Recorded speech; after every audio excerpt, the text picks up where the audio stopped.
जय श्री राधा रानी सरकार की, जय श्री कृष्ण भगवान की, जय माघ मास महत्यम्य की।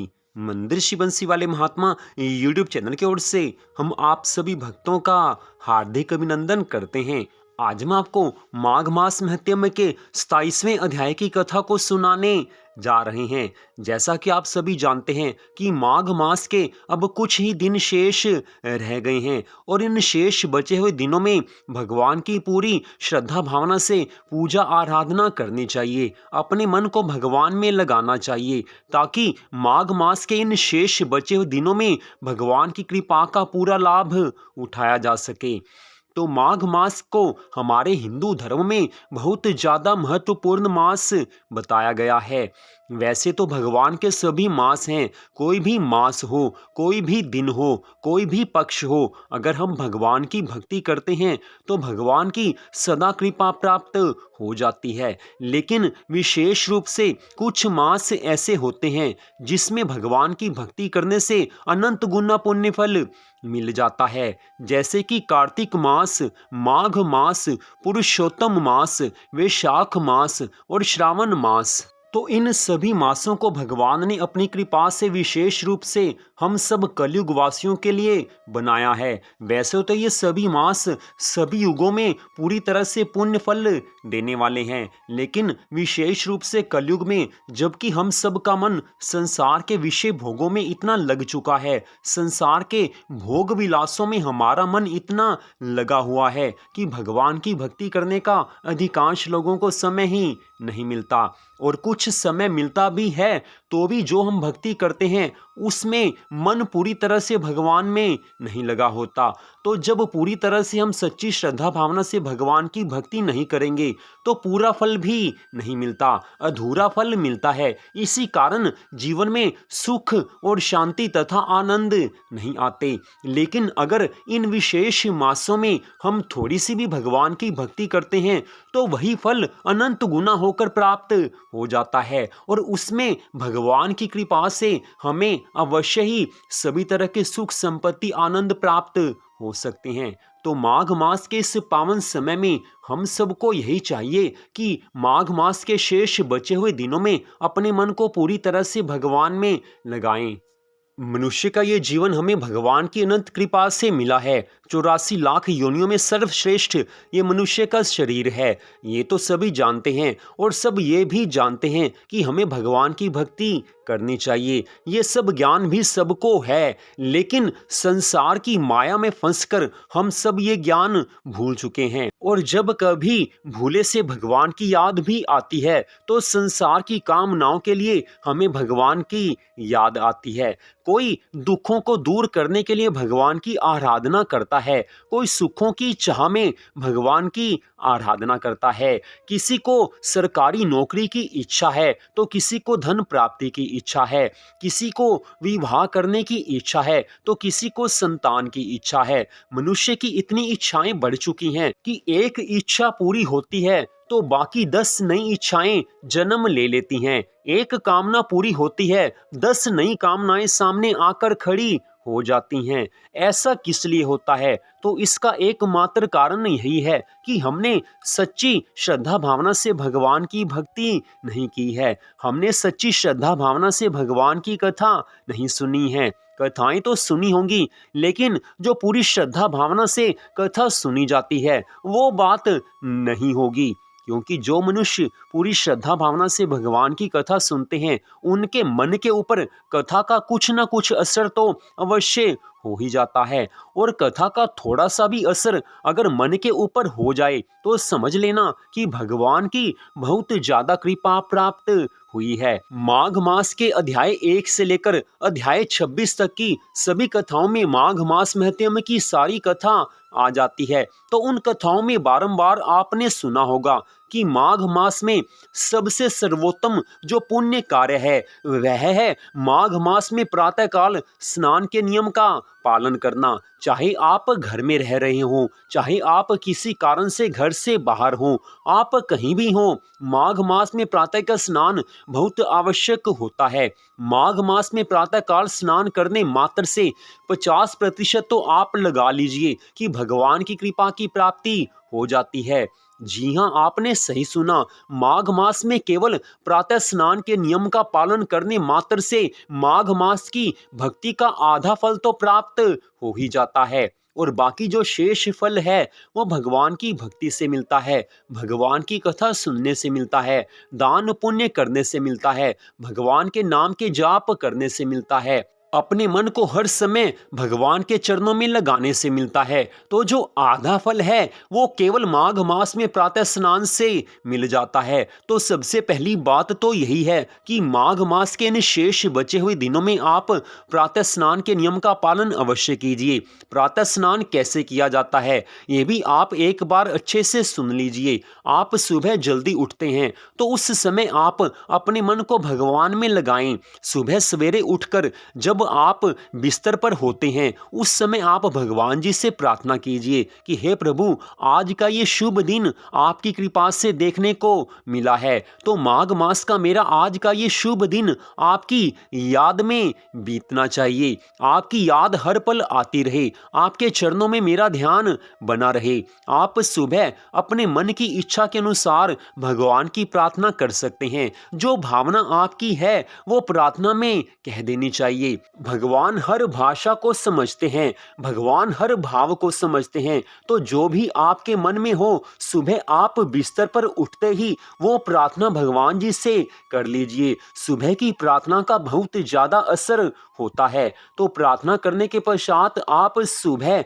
नहाने के लिए जब जाएं तो नहाने के जल में गंगा जल मिला लीजिए। गंगा जल नहीं है तो नहाते समय हर हर गंगे और भगवान जी के नामों का आप मुंह से बोलकर उच्चारण कीजिए। इतना करने मात्र से गंगा स्नान का पुण्य फल मिल जाता है। ये बात हमने पहले भी माघ मास की कथाओं में कई बार बताई है, लेकिन बताने का विशेष जो उद्देश्य है वो यही है कि एक बार गंगा स्नान करने से मनुष्य के पिछले ना जाने कितने पाप कर्मों का फल नष्ट हो जाता है। नहाते समय अगर हम हर हर गंगे इस तरह गंगा जी के नाम का उच्चारण करते हैं तो हमें गंगा स्नान का पुण्य फल मिल जाता है, और इससे हमारे पहले पापों का नाश होता है।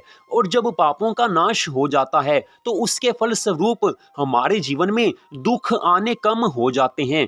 तो यही कारण है कि हम बार बार माघ मास के प्रातः स्नान के नियम के बारे में बताते हैं। हमारे सभी धर्म ग्रंथों में कोई भी मास हो उसमें प्रातः स्नान के नियम का बड़ा महत्व बताया गया है। तो इस प्रातः स्नान को आप साधारण बात मत समझें, यह सबसे विशेष बात है। प्रातः काल ही हमारे दिन का शुभारंभ होता है। नहाने के पश्चात ही हमारी सभी धर्म की क्रियाएं आरंभ होती हैं। संसारिक काम भी हम नहाने के पश्चात ही करते हैं। तो सुबह नहाते समय अपने मन को भगवान के चरणों में लगाकर केवल एकमात्र उस समय भगवान की याद रहनी चाहिए। भगवान को याद करते हुए आप प्रातः स्नान करें। इसके पश्चात आप अगर तो सूर्य देव निकल चुके हैं तो सूर्य देव भगवान को आप जल अर्पित करें। इसके पश्चात आप भगवान जी का पूजन करें। पूरी श्रद्धा भावना से आपने पूजन करना है। और भगवान के पूजन में ऐसी बात नहीं है कि बहुत सी पूजा की सामग्री की आवश्यकता है, ऐसा कुछ नहीं होता। केवल आपने पूरी श्रद्धा भावना से मन की पूरी लगन से आपने भगवान जी का पूजन करना है। और पूजा की सामग्री में विशेष रूप से आप ये समझ लीजिए कि धूप, दीप, फल और जल और तुलसी दल ये सब होने जरूरी हैं। पूजा में आप कोई भी फल प्रयोग कर सकते हैं। अगर कोई फल आपके पास नहीं है तो आप कोई भी मीठी वस्तु पूजा में आप प्रयोग कर सकते हैं। उसमें मिश्री का प्रयोग भी किया जा सकता है, वो तो आपने भगवान जी को भोग लगाना है। तो पूरी श्रद्धा भावना से आपने इसी सामग्री से भगवान का पूजन करना है। जो आपको जल बताया है कि पूजा में जल प्रयोग किया जाता है, तो जल का प्रयोग कैसे किया जाता है वो भी हम आपको यहाँ पर बता रहे हैं। आप किसी लोटे में या किसी और आप छोटे से बर्तन में जल पूजा घर में आप रख सकते हैं। जब आप पूजा करने लगें और जब आप भगवान की कथा पढ़ने लगें या सुनने लगें तो वो जल पास में रखा होना चाहिए। जल को आपने किसी चीज से ढकना नहीं है। तो भगवान की पूजा करते समय और भगवान की कथा सुनते समय या भगवान की कथा पढ़ते समय समय और उसके बाद आरती करते समय जो भी भगवान के नामों का उच्चारण किया जाता है या जो भी भगवान की कथा के शब्द उस समय सुनने में आते हैं, वो सब उस जल में समा जाते हैं। उस जल में पूरी तरह से भगवान के नाम की शक्ति समा जाती है। इसलिए पूजा के समय जल का प्रयोग किया जाता है, तो उस जल में भगवान की पूरी कृपा हो जाती है। तो पूजा के पश्चात आपने उस जल का क्या करना है? आपने पहले तो अपनी आंखों पर उस जल को लगाना है, फिर आपने उस जल को पीना है और कुछ जल आपने अपने घर के सभी स्थानों पर थोड़ा थोड़ा करके छिड़कना है। कुछ छींटे आपने अपने पूरे घर में उस जल के देने हैं। तो इससे आपके घर की शुद्धि भी हो जाएगी और वही जल आप थोड़ा सा पिएंगे तो आपके मन की शुद्धि भी हो जाएगी। ध्यान देने की बात है कि उस जल में पूरी शक्ति समाई होती है। आप पूरी श्रद्धा भावना से उस जल को अपनी आंखों पर लगाएं और उसके बाद आप परिवार के सभी सदस्यों सहित उस जल को थोड़ा सा अवश्य पीजिए। इतना करने मात्र से भगवान की बहुत ज्यादा कृपा की प्राप्ति होती है। और ये आपने केवल माघ मास में नहीं, आप प्रतिदिन पूजा के समय जल अवश्य रख सकते हैं। तो प्रतिदिन अगर आप ऐसा करेंगे तो आपके जीवन में भगवान की बहुत ज्यादा कृपा की प्राप्ति होगी। आप अपने जीवन में अनुभव करेंगे कि अब आपके जीवन में परिवर्तन आने लगा है। तो ये साधारण सी बातें हैं जो हमें भगवान की पूजा के समय ध्यान में रखनी चाहिए। तो उसके बाद बात आती है कि फल का